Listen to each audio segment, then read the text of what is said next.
புற்றுநோயை குணப்படுத்தும் ஹைப்பர்தீமியா சிகிச்சை மையம் கோவை பொள்ளாச்சியில் உள்ள மகாலிங்கம் பொறியியல் கல்லூரி வளாகத்தில் துவங்கப்பட்டுள்ளது. இந்த மையத்தை முன்னாள் சிபிஐ இயக்குநர் கார்த்திகேயன் தொடங்கி வைத்தார். புற்றுநோயை குணப்படுத்தும் ஹைப்பர்தீமியா சிகிச்சை மையம் இந்தியாவில் முதல் முறையாக பொள்ளாச்சியில் துவங்கப்பட்டுள்ளது.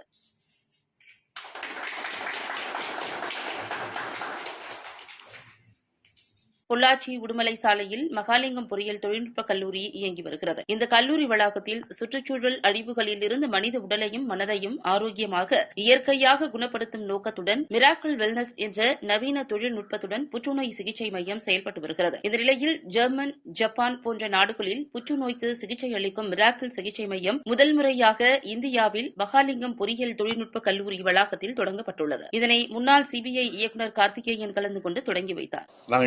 2-3 பேஷண்ட்டுக்கு ட்ரீட் பண்ணியிருக்கோம். நல்ல ஒரு ரிசல்ட் தெரியுதுங்க. அதனால இப்ப அவங்க இப்ப இந்த மாதிரி ஒரு 600 மிஷின் உலகமெல்லாம் இருக்குது. அதுல ஜெர்மனியில மட்டும் ஒரு 200 மிஷின் இருக்கு, கொரியால ஒரு 200 மிஷின் இருக்கு, சுவிட்சர்லாந்துல இருக்கு, இட்டலியில் இருக்கு, கனடாவில் இருக்குது, ஜப்பான்ல இருக்கு. அங்கெல்லாம் பண்ணியிருக்காங்க. இந்தியாவில் முதல் முறையாக இந்த ஒரு சிகிச்சை முறையை நாம இப்ப பொள்ளாச்சியில அறிமுகப்படுத்தியிருக்கோம்.